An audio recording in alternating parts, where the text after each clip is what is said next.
এখন যে ওয়ার্কআউটটা পারফর্ম করছি, ওয়ার্কআউটের নাম ডেড লিফট।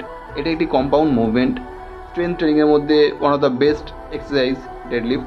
ডেড লিফটের নাম এই কারণে দেওয়া হয়েছে, তুমি যদি সেফটি না নিয়ে তুমি যদি এই ওয়ার্কআউটটা পারফর্ম করতে যাও বা যদি বেশি ওয়েট নিয়ে পারফর্ম করতে যাও, তোমার যখন তখন লোয়ার ব্যাক ক্র্যাক হয়ে যেতে পারে এবং যখন তখন কিন্তু বড় সড়ো চোট লাগতে পারে। সেই জন্য নাম দেওয়া হয়েছে ডেড লিফট।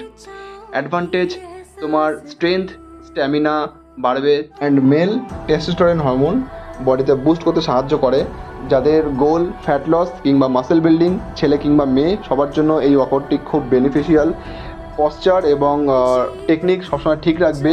ওয়েট লিফটিং করে, তবে ইগো লিফটিং না, পরে কিন্তু যে কোনো বড়সড় ইনজুরির সম্মুখীন হতে পারো।